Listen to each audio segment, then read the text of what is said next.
అమ్మవారు ఆదిశంకరుల అద్భుత లీల 1వ భాగం. అమ్మవారితోనే పాచికలాడి శ్రీచక్రంలో అమ్మవారిని కూర్చోబెట్టిన ఘనుడు. ఈ కథ విన్నా వినిపించినా కోటి జన్మల పుణ్యఫలం. మధుర మీనాక్షి అమ్మవారి ఆలయంలో శ్రీ ఆదిశంకరుడు శ్రీచక్రం ప్రతిష్ఠించిన ఉదంతం. పంచశత శక్తి పీఠాల్లో మధుర మీనాక్షి ఆలయపీఠం ప్రముఖమైంది. మీనముల వంటి చక్కని విశాల నేత్రాలతో ఒకే ఒక మరకత శిలతో అమ్మవారి విగ్రహం చెక్కబడినది. ఆకుపచ్చ నీలం కలగలిపిన మరకతమని శరీర కాంతి ఆ తల్లి యొక్క ప్రత్యేకత. మధురను పాలించే పాండ్యరాజులంతా ఆ తల్లిని ఆడపడుచుగా, కులదేవతగా, జగజ్జననిగా ఆరాధిస్తారు. దేవి భాగవత పురాణంలో మణిద్వీప వర్ణనలా ఆ ఆలయాన్ని పాండ్యరాజులు రూపొందించారు. అంతటి సౌందర్య రాశి చతుషష్ఠి కళానిలయమైన మీనాక్షి కూడా రాత్రివేళ తామస శక్తి స్వరూపిణిగా మారి ప్రాణిహింసకు పాల్పడుతుంది. ఆమెను శాంతింపజేయడానికి యావత్ భారతంలోని మూలమూలల నుండి వేద పండితులను, ఋత్విక్కులను పిలిపించి యజ్ఞాలు, యాగాలు, క్రతువులు, పూజలు, జప హోమాలు అన్నీ చేయించారు. వారు పూజలు చేస్తుండగా వారిని కవలించేసింది మీనాక్షి.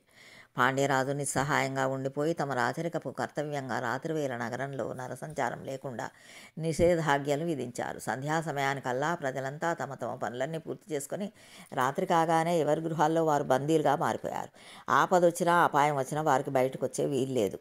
వచ్చారో నగర సంచారానికి బయలుదేరిన అమ్మవారి కోపాగ్నికి ఆహుతైపోవలసిందే. క్షేత్రపాలకుడు, మీనాక్షి హృదయేశ్వరుడు అయిన సుందరేశ్వరుడు కూడా ఈ జరుగుతున్నదంతా సాక్షిభూతునిలా చూస్తూ ఉండిపోయారు. తన దేవేరి యొక్క తామస ప్రవృత్తిని మాన్పించడానికి తన అంశతో ఒక అవతార పురుషుడు జన్మించాలి. అప్పటిదాకా మౌనం వహించి తీరాల్సిందే తప్ప మరేమీ చేయడానికి లేదని నిర్ణయించుకున్నాడు భోలాశంకరుడు. తన శరీరంలోని అర్థభాగమైన ఈశ్వరుని అవమానపరిస్తే తనను తాను అవమానపరచుకోవడమే అవుతుంది. బాహ్యలోకానికి ఆమెను చులకన చేసినట్లు అవుతుంది. ఎలా? కాలం విచిత్రమైంది. ఏ సమయంలో ఏ ప్రాణికి ఏ శిక్ష, ఏ పరీక్ష, ఏ దీక్ష, ఏ సమీక్ష ప్రసాదించాలో ఒక్క మహాకాలుడికే ఎరుక.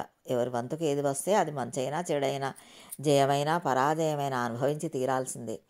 ఆది శంకరాచార్యులు మధురలో అడుగుపెట్టే నాటికి పరిస్థితులు అలా ఉన్నాయి.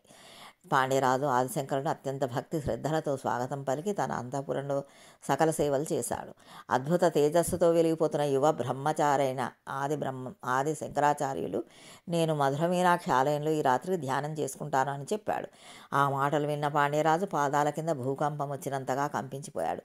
వద్దు స్వామి, మేము చేసుకున్న ఏ పాపమో ఏ శాప ఫలితమో చల్లని తల్లి, కరుణారస సౌందర్య లహరి అయిన ఆ మీనాక్షి తల్లి రాత్రి సమయాల్లో తామస శక్తిగా మారి కంటికి కనిపించిన ప్రాణిని అల్లా బలి తీసుకుంటున్నది.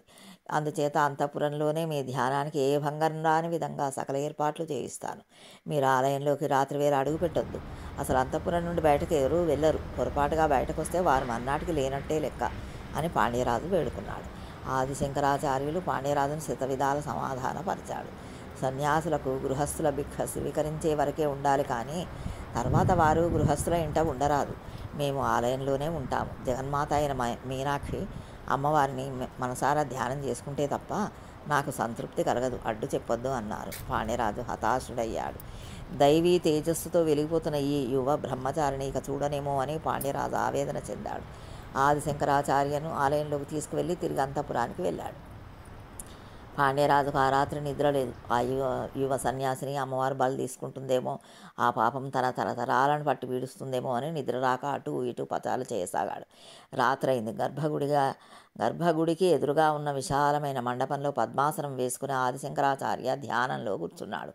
మరకత శ్యామ అయిన ఆ తల్లి ఆయన మనోనేత్రాల ముందు ప్రత్యక్షమై భృకుటి మధ్య నిలిచి సహస్రారంలో ఆసీనురాలై చంద్రకాంతి వంటి వెలుగులతో సుధావర్షధార కురిపిస్తోంది. ఆ సమయంలోనే ఆలయంలోని గంటలన్నీ వాటంతటవే మోగసాగాయి. ఆలయంలో అన్ని వైపులా దీపారాధనలోని వెలుగులు దేదీప్యమానంగా వెలగసాగాయి. గర్భగుడిలో మరకతశిల అర్చనామూర్తిలో చైతన్యం వచ్చి అమ్మవారు మెల్లగా పీఠం నుండి లేచి నిల్చుంది. సశేషం